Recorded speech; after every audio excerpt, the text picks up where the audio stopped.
Hello, and welcome to our Zero Waste Craft Workshop with Tara Morton of Perennial for the Green Living Festival. Our festival comes to you from the Earthway Center of the Missouri Botanical Garden, presented by Ameren. We also want to say a special thank you to our workshop sponsor, Spire. So grab your materials and get ready to make upcycled garden markers with Perennial.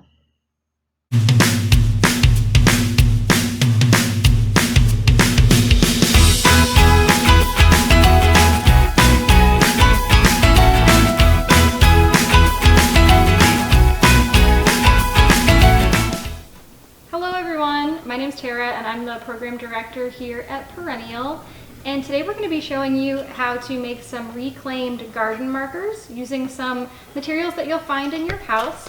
And we're teaching this in conjunction with the virtual Green Living Festival with the Earthway Center at the Missouri Botanical Garden. So let's get started. To make this project, you're going to need an old aluminum can, some wire hangers or twine, a hole punch, some scissors, a pen that doesn't have any ink anymore, a ruler, a box cutter, scrap paper and pencil, a pair of pliers and snips, and optionally you can have a set of metal stamps, a hammer, a Sharpie marker, a stapler, and a flat surface to work on. So we're going to start with an empty can that's all dried out. I do like to use cans that had like a light soft drink or maybe a water in them so that it doesn't have a sticky residue on the inside, but either way, just give it a good rinse and let it dry out. Then we're going to take our box cutter and we're going to drop the blade on it, and I'm going to start to cut the top part off right where it has this bevel here. So I'm going to twist that blade in and then kind of gently saw it, and you'll definitely not want to have a kid do this part of it. Once I get this started, I'll be able to actually insert my scissors in after a little bit. So I think I've got enough cut that I can actually switch to scissors, which is a little bit safer and a little bit easier. So I'm going to go ahead and put those in there and finish cutting them around. And now I want to cut down to the bottom as well. And then start to shift and cut this bottom edge at a straight angle.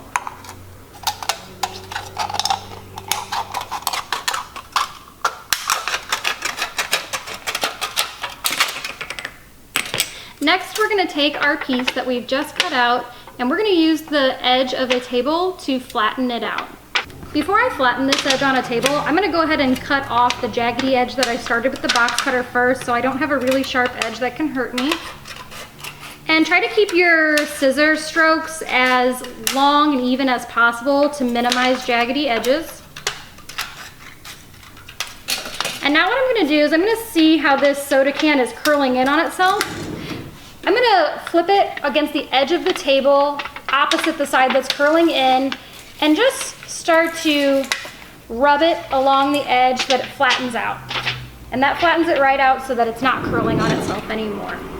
So now we've got our canvas that we can begin working with, and we're going to learn a technique for creating an embossed texture to create some text on our garden labels. So I'm going to take a piece of scrap paper first and make the outline of what I want my label to look like. I just have a little template that I've traced from another shape that I found here in our space. So I'm going to go ahead, trace that so I know what my finished label is going to look like on a piece of scrap paper. And now I can design this based on what I want it to say and what I want it to look like. So I'm going to make one for my mint plant outside. So I'm going to go ahead and just draw out the letters that I want. Making sure that I'm filling that space really nicely. Alright, so now I know what I want my label to look like. I'm going to use this text that I've created on a piece of scrap paper, and I'm going to use it on our soda can to make sure I transfer it correctly. So you're going to notice that our can is going to have a colorful side and our silver flat side. Ultimately, we want our design to be on this silver flat side. So what I'm gonna do is I'm going to lay out the text face up with the side that I want to be face up. And I'm going to very lightly, with a pen that doesn't have any ink, trace over these letters. And then we'll flip it over and emboss it from the other side. So we're gonna just apply a light pressure. And I like to have like a cutting board or some kind of soft surface underneath so that that aluminum can kind of sink into that surface.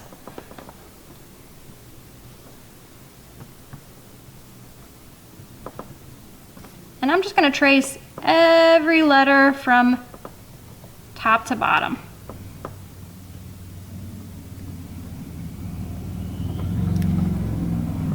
Feel free to print out some type from the internet if you want, or you can just do hand-drawn text like I've done here. So on my silver side, I'm gonna see a very lightly embossed text. I actually want this text to pop up on this side. So what I'm gonna do now is I'm gonna flip it over, and I'm gonna be able to see a very light texture on this side. Then I'm gonna take my pen that doesn't write anymore, and I'm going to apply some pressure and trace that so that it pops out on the front side. So this can be kind of tricky to see when you have a lot of patterns and textures. So I'm gonna get kind of close and switch my angle a little bit because sometimes it'll change in the light. And again, I'm just tracing those lines. If you don't have a pen that doesn't have any ink, you can also find styluses that will do the same thing. Or you can take like a dull pencil, just something that's not so sharp that it's gonna pierce through the soda can. We really want it to apply a soft pressure. A softened bamboo skewer will work as well. But a pen really is like the perfect kind of texture. All right, so now I can start to see that my text is coming through on the other side. If it's not a strong enough pop for you, you can go back and trace those letters again. You can also kind of counter emboss by going back, and again, I'm taking a kind of soft bamboo skewer here, and help those lines to pop out by tracing around the part that's right next to them. That'll just help raise just the letters that we're making. So you can already see that this part's starting to pop out. I can do that all the way around to really help my text come to the surface. You can also do this with your dull pen that doesn't write. I found that mine still had a little bit of ink in it, so I didn't want to write on the front. And if you want to, after you do this text, if you want to add any extra symbols or shapes, like a little plant shape, you can do that as well.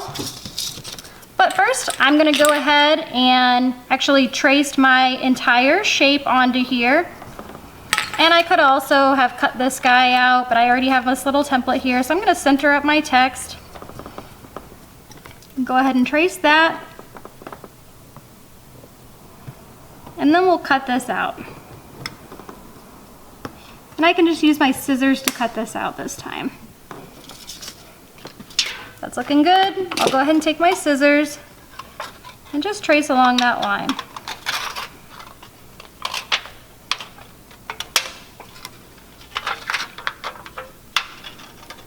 If you want, you can wear some like leather gloves at this point so you don't snag yourself on the edges. But again, try and keep your cuts in as few strokes as possible to minimize jaggedy edges.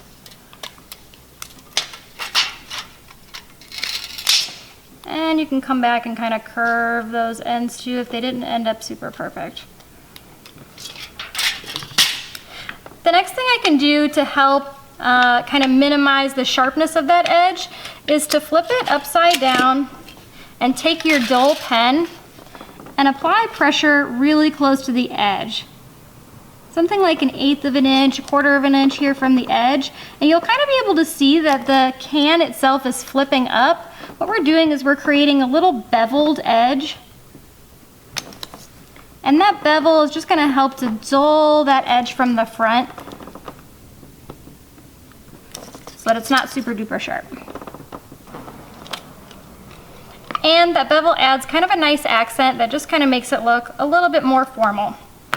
The next thing I can do is I can take a little hole punch and I can punch a hole in here to create a little spot for this to hang from. And next I'm going to show you how to use a wire hanger to make a stake for your garden. If you want it to be hanging freely on a shepherd's hook like this one is, you can actually take a hanger like one from a dry cleaner, and they actually already have these curbs kind of made for you. I can go ahead and break off the cardboard part from the bottom. And these are great to use for pollinator hotels in your backyard. And since it already has these little curves here, I can actually just take a nice pair of pliers snips, chop it off at one end, and I'll be able to drop my label right here onto this hook and then cinch it closed with a pair of pliers. So I can go ahead and drop my label onto the hook end here and just take a pair of pliers and cinch that closed. And then this is ready to stake into my garden.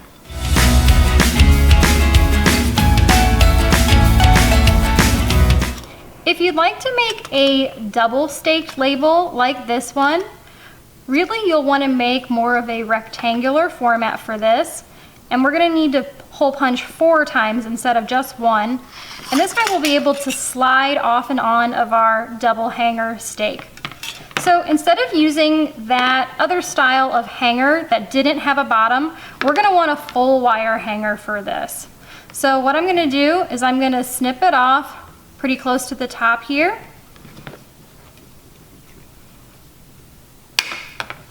And then I'm going to snip it in a similar spot down here at the middle of the hanger. So you're able to get a couple of different stakes from this type of hanger. Now I'm going to actually kind of unbend this second soft bend that was here. I'll leave the hard bend that was there.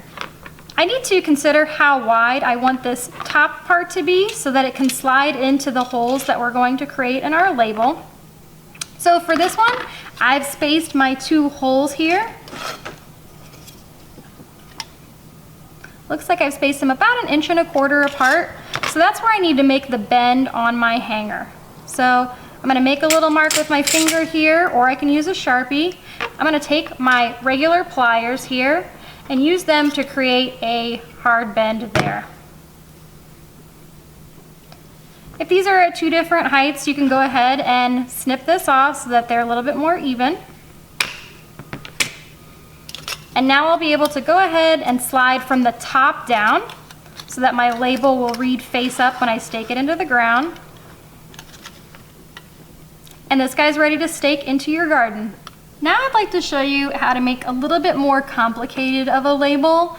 And this is really for if you have some specialty tools at home, which are some metalworking stamps.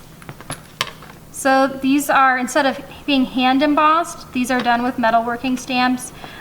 Since aluminum is really thin, you can also use leather working stamps. It just might dull it a little bit as you work with them. So metal stamps are really the best. So for this one, I want to start with a larger piece than necessary of a rectangular piece of soda can. To get the feel of what my stamps are going to look like, it's great to do some tests on a scrap piece like I've started to do down here. For the surface that I like to work on, I like to have a softer piece of wood underneath. Traditionally with metalworking stamps, you would have some metal underneath where you're working, but I found with aluminum that because it's really nice and soft, it can absorb into the wood much nicer. So I'll take my stamp, make sure it's face up, and I can take a hammer and give it a couple of taps. Typically you want to give it about 2 to 3 taps and make sure it's really grabbing into the surface. If I tap too light, it might not show up all the way. And if I tap too hard, I I'm actually gonna break through the surface of my soda can. It started to splinter through the other side. So that first one that I did, about 2 to 3 medium taps, is really where you wanna be. So before I actually cut down my shape when I'm making a stamped label, I like to go ahead and stamp out in the middle of my soda can first, and then kind of cut around it, because sometimes it can end up a little wiggly depending on where I place it. I went ahead and I pulled out some letters to spell dill, so that's what we're going to make. And what you're going to notice if you have these metalworking stamps is that the letters are in reverse. So you really want to pay attention to that, because you might look at it and once you actually place it, it might be upside down from where you think it's going to be. So if I'm looking at it and it looks like the letter D, I actually need to reverse it when I place it down onto my surface. So I'm going to go ahead and do a couple taps here to start it off. I got my D down. I is going to be really nice and easy because I don't really need to think about it. And in terms of placing these, I'm going to place it really, really close to the letter that I just did.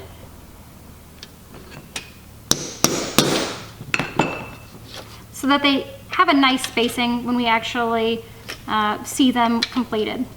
Again, I'm looking at my L and thinking about how it's going to translate so that it's the correct way. Feel free to, right before you stamp one, test it on a scrap piece so that you don't waste any.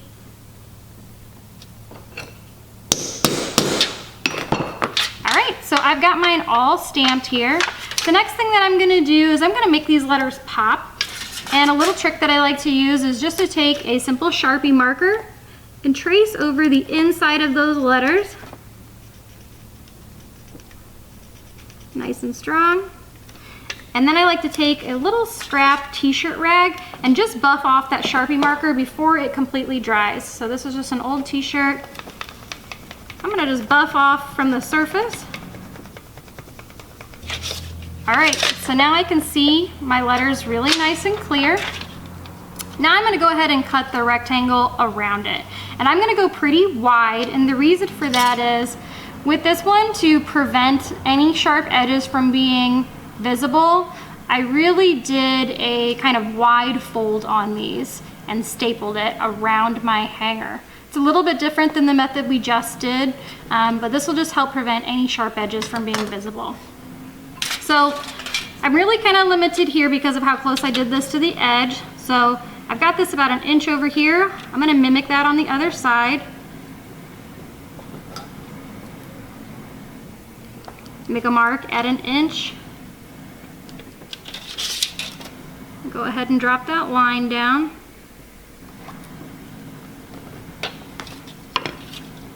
And now in terms of my spacing for the height, this is really up to you. This one ended up about 1.25 inches, and I've got a little bevel on the top and the bottom. So I will go 1/2 inch from the top and 1/2 inch from the bottom.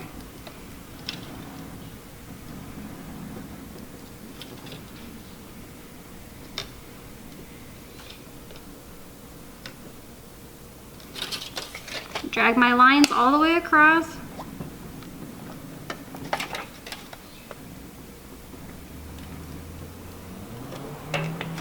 And now I'm going to go ahead and cut this out with my scissors.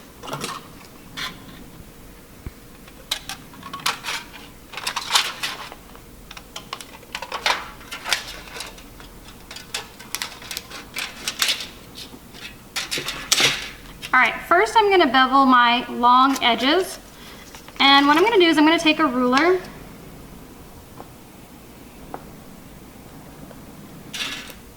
and just about 1/8 inch from the edge, I'm going to go ahead and apply a hard pressure with my pen to cause that to kind of bevel up. And then I'm going to finish that fold on both sides after I get them scored.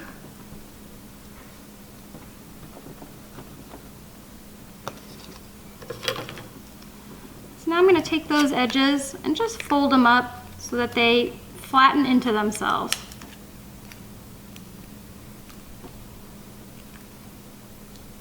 And be careful with this step so you don't pinch yourself. Now that'll be kind of soft from the top, I'll go ahead and use my pen to just flatten it out. We got the top done, we'll go ahead and do the bottom.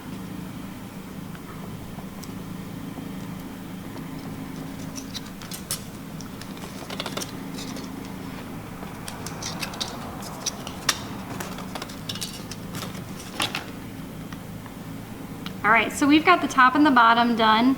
Now I'd like to go ahead and crease the two sides here, just at the edge, and then we'll create it so that it can wrap around your hanger. So I'm gonna do the exact same thing, come about 1/8 of an inch from the side here, use my pen to create a score line that will then fold afterwards.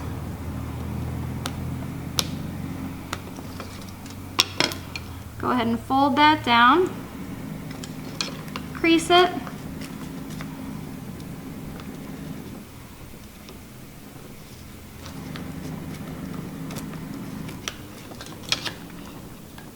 so I've gotten rid of all my sharp edges now. They're all kind of folded into the back. Now I'd like to start creating my wire hanger stake and folding it around that. So with that same technique we used earlier to make a stake, I'm gonna just use that same one that we cut out earlier to make our dill stake, because it actually ended up working really nicely in terms of size. But if you're making one and you want to consider the size, just think about the spacing that you have on each side of your letters to determine how wide you want this to be. So I'm gonna go ahead and center this over upside down. And what I'm going to do is just start to curl this around the edge. So I'm going to start on one side and just wrap it onto itself. And do the same on the other side.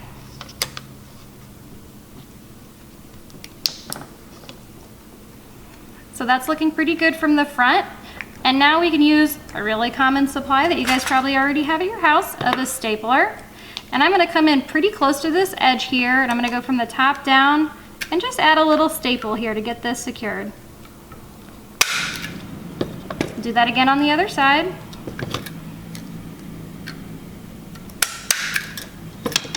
And this will be able to still slide freely up and down on your stake, but this guy is ready to use in your garden. You might notice with some of mine that have been out in my garden, a metal hanger is going to kind of change in its patina. It does get a little bit of a rusty patina as you go, but your aluminum can should stay really nice and bright for some time.